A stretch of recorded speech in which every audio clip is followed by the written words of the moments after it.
माझं आयुष्य लहानपणापासूनच संघर्षाने भरलेलं होतं। आई बाप दोघेही गेल्यावर मी माझ्या काकांकडेच लहानाचे मोठे झाले।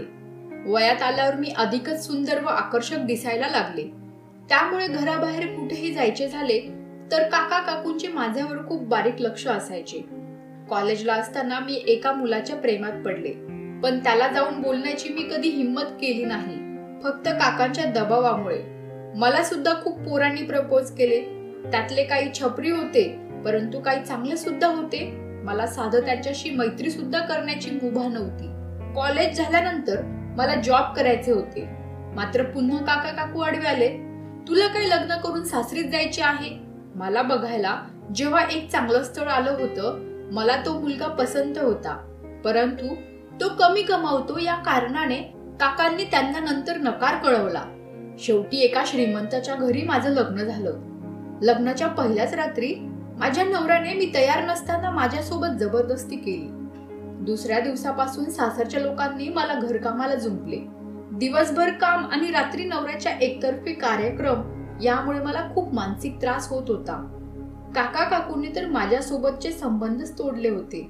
ते दोघं फक्त मी लग्न करून केव्हा एकदाची सासरी जाते याची वाटच बघत होते। लहानपणापासून कुणाचेच प्रेम मला मिळाले नव्हते।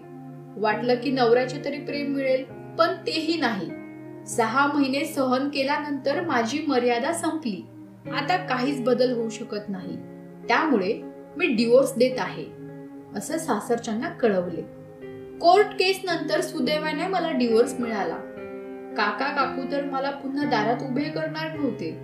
जॉबसाठी पुष्कळ ठिकाणी इंटरव्ह्यू साठी गेले, पण माझ्याकडे वाईट नजरेने बघितलं जायचं। कुठे कुठे तर ज्याच्यासाठी आवेदन दिलं ते सोडून पर्सनल सेक्रेटरी होशील का असं विचारलं जायचं।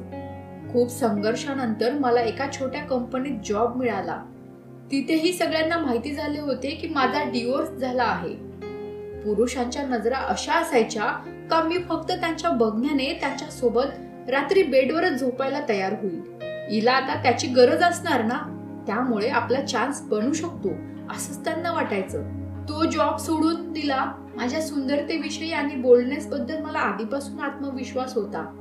मग मी विचार केला, जर आपण कुठेही गेलो तर पुरुष आपल्याकडे वाईट नजरेने बघणारच, त्यापेक्षा आपण सरळ अशाच प्रोफेशनल मध्ये जाऊया जिथे लोक आपलं सौंदर्य व हॉटनेस पाहण्यासाठी पैसे देतील।